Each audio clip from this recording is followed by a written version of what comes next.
Rip, welcome to Stetson College of Law in St. Petersburg, Thank Florida. you. Thank you for having me. I'm really glad to be here. Let's start with the general history of the Nashville movement as you became involved in it.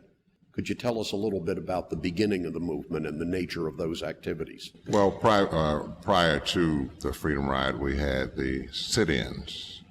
And before the sit-ins, there were workshops. And before the workshop, the Nashville group, SCLC, and quite possibly SNCC, took 2 years to plan what we were going to do in the sit-ins.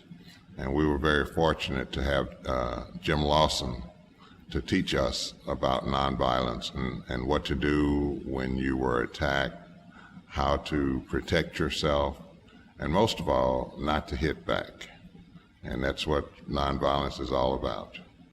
Now, Reverend Lawson's workshops were a direct reflection of his Gandhian philosophy. Could you tell us a little bit about the philosophical nature of nonviolent protest and where this came from? Well, passive resistance, and Dr. Lawson had a chance to go to and study with Gandhi, and he brought that back to Nashville with him. It was a godly mission, and I think that the sit-ins, as well as the Freedom Riots, were a godly mission because of the people that we had as our lieutenants, you might say, such people as Diane Nash, James Bevel, John Lewis, Bernard Lafayette, C.T. Vivian. These people had different agendas before they came to Nashville, and their agenda did not include Nashville. I think Diane was the only one, and perhaps maybe John Lewis. John Lewis wanted to go to school in Alabama, and Dr. King, I believe, gave him a scholarship to come to ABT. But the rest had different agendas, but for some reason they were all put together in Nashville and formed the SNCC group, Student Nonviolent Coordinating Committee, and came up with all these ideas about what we should do and when and where. Now, the Lawson workshops were generally led by his training, his discussion with you about Gandhian philosophy and nonviolent protest, but the students themselves did the training sessions. Could you describe for us what a typical training session was like? Dr. Lawson would talk to us. We would be sitting, whether it's at a church or at Fisk University in one of the classrooms. He would talk to us about nonviolence and civil non-resistance. And then we would set up what we would call a lunch counter. We would have chairs or stools. Students would be sitting in these chairs or stools, and there would be other students behind them actually hitting them, not hard, but just letting them know what to expect. They might pour some sugar on them or put cigarettes on them, things like this, so that you would know what to expect. And then how to defend yourself. And I don't mean defend yourself violently, but how to defend yourself without having someone kick your teeth out or breaking a rib. Do the best you can to defend yourself without striking back. This must have been a rather novel idea from the beginning, because you were preparing yourselves for the reality that you would be attacked when you participated in sit-ins, maybe theater desegregations, and even street marches. In Nashville, on one of the sit-ins, the police were slow to come to our rescue, and they gave the people who were just walking up and down the aisles behind us, the bullies, they gave them a chance to do some damage, like put a cigarette out on your arm or pour some sugar or whatever was on the counter, pour water over you, and you had to sit there and not know, and you couldn't turn around to look at someone to see what they were going to do to you. You were focused straight ahead. You were concerned about the person to your left or to your right that was on the sit-in with you. And it's one of those things where you just said, I'm going to turn the other cheek. I think that's the best way I can put it.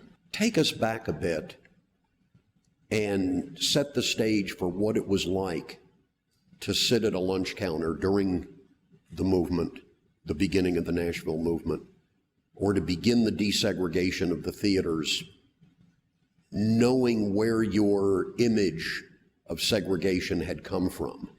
Take us back to the childhood image of segregation, and then how it felt to be participating in a movement to desegregate the places that you weren't allowed to go to as a child. Okay. For example, the area I lived in, the buses were segregated. There was a line on the floor, and there were signs on the front of the bus and also at the back of the bus. Whites only up front, and then there was a line on the floor that blacks couldn't cross because they would be, and the blacks had to sit in the back. One of the things that Dr. Lafayette says about that, there was an advantage to sitting in the back. In the summertime, it was a disadvantage, but in the wintertime, it was an advantage because the big diesel engine is in the back, so the back of the bus was always warm in the wintertime.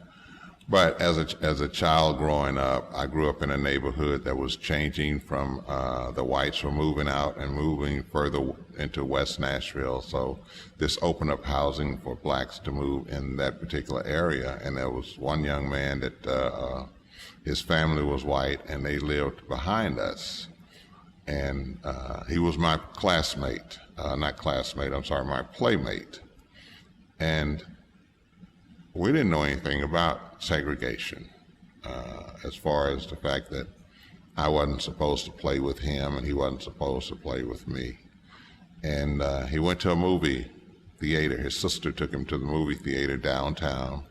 Everything was downtown. There were no shopping malls in the 50s and 60s.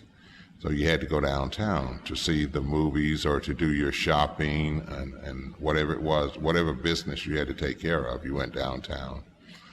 And the young man told me about a movie at one of the big theaters. And my mother took me to this movie, and as we were approaching the theater, I went for the front door. And she let me know that I couldn't go in the front door. And I wanted to know why, because my friend had told me, just go in the front door and I would see all the things that he had described in the movie theater. But we didn't have a chance to go in the front door because it was a segregated movie. Now, blacks went to the movies downtown, but they had to go in a different door and they had to go all the way up into the balcony. And I always remember that we always had to look down. It was almost like looking down between your knees to see the movie because you were so high up in the theater. And I think with that, and not only with me, but a lot of people who were in the movement found something from their childhood that said, okay, now is the time to right a wrong. Once they became high school age or college age. Could you describe the character or dynamics of a typical event? Okay, the students would meet at the church, which was probably 4 or 5 blocks from the main part of the downtown area. And we would send a wave of students to, say, one of the stores, like Crest's 5 and 10 cent store. And they would order coffee or a sandwich or whatever they wanted to order, but they were not served. And then the police came and arrested them. And so when the first wave of students were arrested, there was a second wave of students ready to take their places at the lunch counters. So the police department thought that once they arrested the first group, that was it for the day. And by the time they would take those students to jail, they'd probably get another phone call and say, we've got another group that's sitting here. And this was not random. This was a part of Gandhian philosophy. Yes. John Lewis writes in his book, Walking with the Wind, that as one wave were taken to jail, another wave was behind them. And this was deliberate. This was a part of the whole theme of nonviolent protest. Yes, and we were there to fill the jails. And one of the good things about being organized was that some of the adults with the young people, college students coming to sit in, they were from all over this nation. And so the parents heard that their children were being arrested. And so they have made arrangements so that when the parents would come into Nashville, which a lot of parents came to Nashville to see about their children, they had a phone number that they could call and talk to one of the adults, and the adults would explain to them exactly what was going on, that these kids were doing something that we should have done years ago. And the parents accepted that. A lot of parents put up money for the bail. Our attorneys did not charge us anything. Miss Leonard, who was the mother of Joy Leonard and Freddie Leonard, she put her house up for bail money, not just for her kids, but for wherever they needed it. And there were a lot of people in high places that could not sit at a lunch counter, but they made their checks and their money available to us. A lot of the doctors at Meharry and a lot of the school teachers who were in favor of what was going on. And then there were some who wanted to know, why are you doing this? But after a few weeks, they understood what it was all about. And so we had to sit in, and it was getting close to Easter, and we decided to do an economical boycott, and it was 100% successful. And a lot of success that we had came from some of the wives of members of the Chamber of Commerce, because the chamber would meet and strategize, and then a husband would come home and his wife would want to know how the day was and what happened at the meeting, and he would tell her, and what you going to do tomorrow about these students, and he would tell her that, and then we'd get a phone call. And another thing is, while we were being arrested, and when they set the trial dates, some of the wives from the judges, the various judges, came to the trial and sat right down on the front row to, I guess, to look at their husbands to see, what are you going to do? And because they were on our side, a lot of the wives. And so there were people who had credit cards who tore up their credit cards. Now, when you say tearing up their credit cards for young law students of today, these were the days prior to visas and master charges. This was a card that a customer used at that particular store. Yes. This was their account relationship with that store. With that store. So this was a very personal economic protest of that store. Yes, at that particular store, yes. At the time of this sit-in movement, when you began, Brown versus Board had been decided, and the opinion clearly read such that it would be applied beyond education. So in a sense, already the law at the Supreme Court level was on your side. But when you talk about police coming to enforce your removal, you're saying in a sense that Jim Crow laws that were passed under the force of Plessy versus Ferguson before Brown, that was what local authorities perceived the law to be. That's correct. They weren't so concerned with Brown. They were concerned with their local law that still preserved the segregation of those facilities by race. And they were not in a hurry to help us, to keep the mob off of us at all. And I remember watching some footage, and one of the policemen, after the mob had attacked some of the sit-in students, and then he said, "That's enough, leave them alone." There was always a time that there was some free time for the bullies. There was always free time. So there was no question of direct complicity between law enforcement and local people who were obviously deliberately intending to disrupt you and to attack the movement. That's correct. Did the movement automatically produce some sympathetic white reaction? Could you see an upturn in white awareness of what segregation was about? And do you think you, right from the beginning, began to provoke white folks into thinking about what segregation was and Yes. question it? Yes. I remember a young man who came downtown just to see what was going on, total segregationist.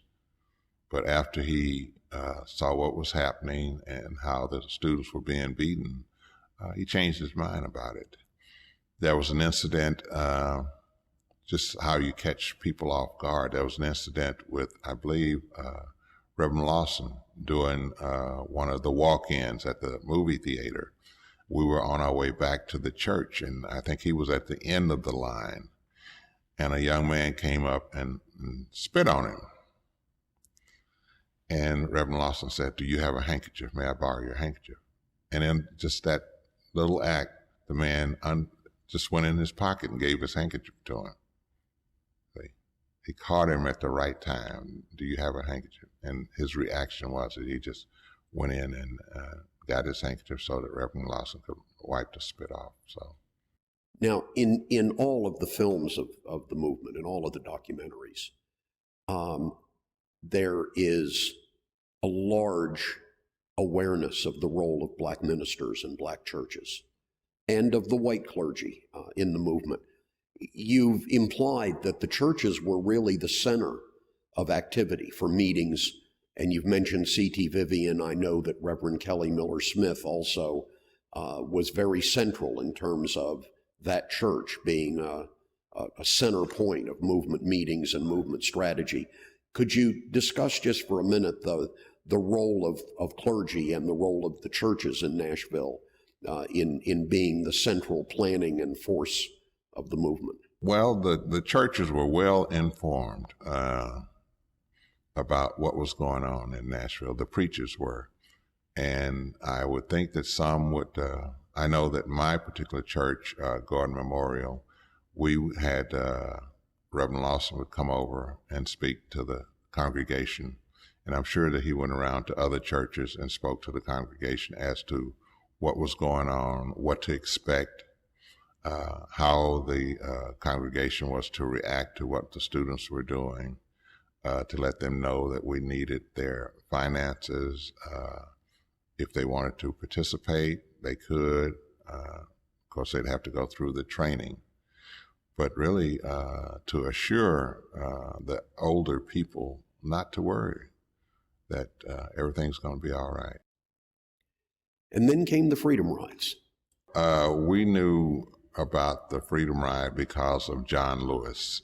We know that you joined the second wave of students and the first to reach Mississippi. Yes. And you joined the ride in Montgomery.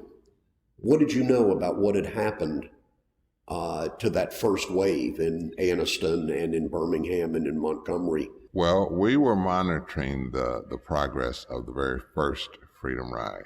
And we knew about the burning of the bus. We knew about what happened in Birmingham with them getting on the bus and beating the Freedom Riders. We knew about that. We also was talking to Mr. Farmer while they were in Birmingham with Reverend Shuttlesworth. And we knew that they had flown to New Orleans. And Diane was talking to Jim Farmer, and he tried to talk her out of it. I mean, he talked and talked and talked and tried to, it's too dangerous. You see what happened to us, and you're going into Mississippi, and that's even worse. And she simply said that if we stop now, then the enemy will win. He will know that all he has to do is to become very violent, do violent acts, and that we'll give up. And we're not going to give up. So as the movement turned more violent, in a sense, as white resistance turned even more violent than it had earlier, it increased the resolve of the Freedom Riders, that this was a sign that we now have to, more than ever, continue what we have we're doing. To continue the ride, yes. Now, the pressure was not just from your elders, like James Farmer, that perhaps things were getting too dangerous. The elders in the movement were starting to talk to the youngsters in the movement that they might be putting their lives on the line here. But the pressure was also coming from the White House and from the National Attorney General. Yes. The flight to New Orleans, in fact, had been arranged by John Siegenthaler, the representative of Attorney General Robert F. Kennedy. And though they helped get that first group to New Orleans, they also were trying to talk you out of out of going on the rides. Mm-hmm. Could you describe how you felt about that and how the Freedom Riders responded to the concerns of the national government? First of all, our lines were tapped. The Attorney General and the President did not want us to continue the Freedom Ride at that time because of their agenda. And I guess they didn't want the world to see what was going on in the United States, and they're trying to do something in other countries. And we were asked not to continue the Freedom Ride. Now, you joined the ride in Montgomery. Tell us a little about the environment of that ride when you get on a Freedom Ride bus. Well, first of all, I didn't know that we would have the as many cameras. I thought it would be a regular ride with regular passengers plus the Freedom Riders, but it was not like that at all. We had the National Guard, the Alabama National Guard, on the bus. We had photographers, writers on the bus. They also had the National Guard in front of the bus driving their vehicles and behind the bus, and they had the helicopters in the air. And then when we got to the Alabama-Mississippi state line, then the Mississippi National Guard took over and escorted us on into Jackson, Mississippi. We never made a stop. The only time we stopped was at the state line so that they could make the changes so that the Alabama National Guard could get off the bus and the Mississippi National Guard could get on the bus. Now, at the time you took this ride, the United States Supreme Court had decided a case called Boynton versus Virginia.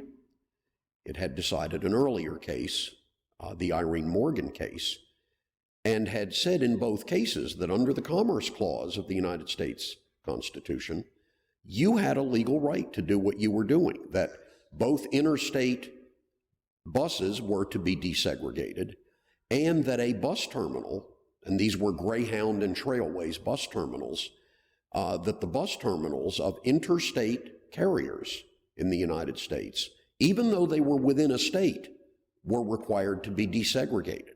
What happened when you got off the Greyhound bus and went into the Greyhound bus terminal? Well, I got off with my group. I think there were 13, there were a total of 26, 13 on one bus and 13 on the other bus.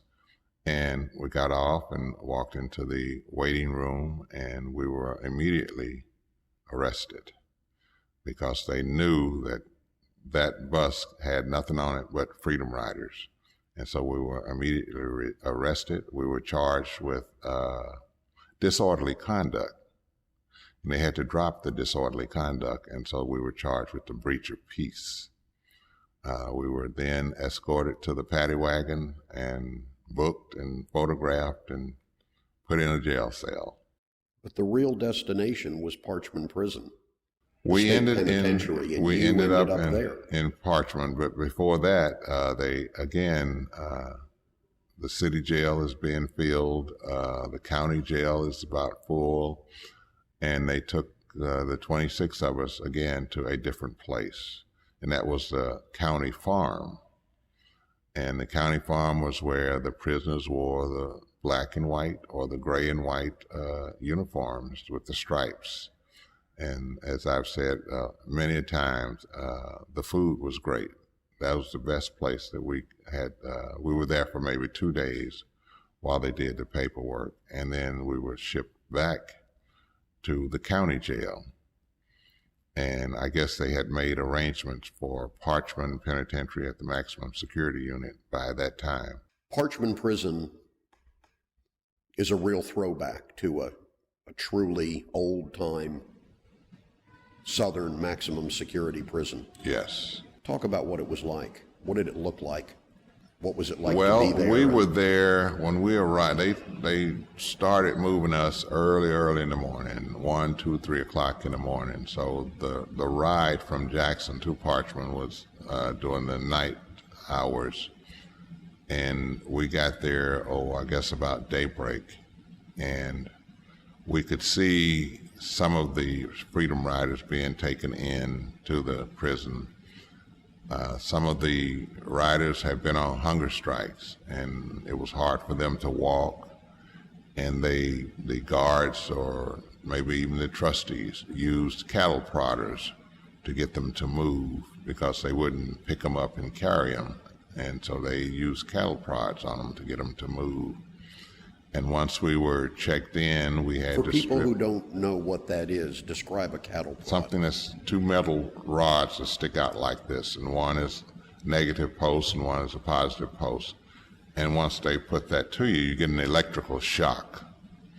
And they were using those on the Freedom Riders to get them to move with that electrical shock. And it was dehumanizing.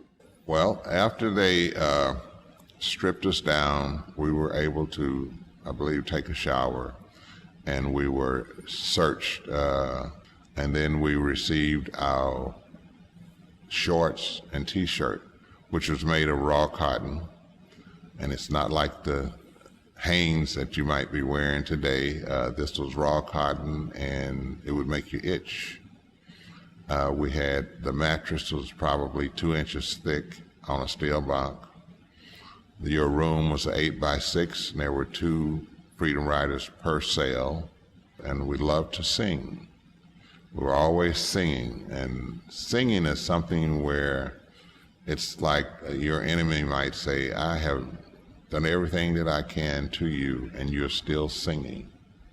So for about 2.5 minutes in an interstate commerce bus waiting room, Cost me under the 62 force days. of Supreme Court law, you spent 2 months in a state penitentiary. Yes. And then you all drove or boarded trains, and some headed home. Describe the next part of the experience. I know that when I was released from Parchman, I was by myself. The attorney came up and got me and drove me back to Jackson, and I was put on a train and back to Nashville. Coming back to Nashville, I was able to continue because there was a lot still going on in Nashville. I rejoined the group and was canvassing the area for the 2 large stores at that time, Kroger and H.G. Hills, to get people not to shop until they had hired blacks to be a clerk or to have some kind of position in the store. And we also were boycotting some of the restaurants, white restaurants, well-known restaurants in Nashville, the movie theaters, the city parks for the swimming pool to be able to go swimming. Now, a part of coming home was that here you were at Tennessee State University. This movement was a student movement. It was a movement of young intellectuals, all of you with majors in college and well on your way to achieving your career and your leadership role and as the next generation. But when you got home, you discovered that one of the other consequences was that I had been expelled that from governors school. and presidents were issuing directives that you should be expelled. Yes, and I was expelled. The first letter was dated June 1st, 1961, and I was still in jail at that time, and was expelled from Tennessee State along with 13 other students. And so while they were fighting that case, I was still out demonstrating. So even though basically, again, Supreme Court law was on your side, and you were clearly exercising First Amendment freedoms, the most important of those constitutional rights, nonetheless, your university saw that this was misconduct by students though being a public school, it was subject to that Constitution. Yes. And the thing about it is that we did not have a hearing from the school. And that was one of the first things that should have happened, was that they should have sat us down and had a hearing before they made that decision. And that indeed led to a series of cases that said that college students were citizens first. And though schools could have rules about student behavior, those rules could not violate basic constitutional freedoms and your exercise of those freedoms. You mentioned all through this story the word lawyers, and that you had lawyers. You had some awareness of what the NAACP was doing, what Thurgood Marshall was doing at the beginning of the movement after Brown, and then his successors, Jack Greenberg and Constance Baker Motley and others were doing. But you also had local lawyers. Yes. Kind of the unsung heroes of the legal profession. And yes, you've talked to me about Mr. Luby, and I've talked to you about Arthur Shores in Birmingham. These were lawyers who really risked their life and limb to help you legally. Could you? Well, our top attorney was the Alexander Luby. We also had an attorney by the name of Avon Williams, Robert Lillard, and others. But these attorneys dedicated their time to our cases. And to my knowledge, there was no fee. They did not ask for a fee. And in some instances, they were the victims of violence themselves. Yes, the Alexander Luby, for one, was his house was bombed. Luckily, he and his wife were in the back of the house. That was at 6 o'clock in the morning. By 8 o'clock that morning, I would say that I know that Tennessee State, Fisk, Meharry, Vanderbilt, Scarrett, Peabody, Washington Junior High was in North Nashville, Pearl High was in North Nashville, and some of the other schools. We had a silent march on the downtown area. We marched to the courthouse because we wanted to talk to the mayor. So over 5,000 students marched silently downtown. As you look at, and as this interview is seen by students like you were today, your protégés in a sense, what would you tell them about the value of being social activists, about really participating at the grassroots level? Well, as a student, if you, one of the things I think is, if you see something that's wrong in your neighborhood, in your city, or in your state, you have to do some background work on that wrong, and you want to right that wrong. You have to do a lot of background work. Then you find somebody that is in agreement with what it is that you want to do, and you do it nonviolently and spread the word, and you will have people who have been thinking about doing it for years or for months or whatever, and the next thing you know, you've got enough people to actually make a difference. Of course, you have to do a lot of legwork.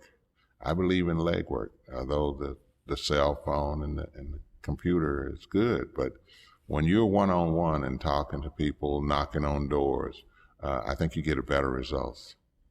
Rip, we thank you for the visit. It's been wonderful to have a freedom rider with us for a week. Well, thank you. It's good to be here. Thank you very much.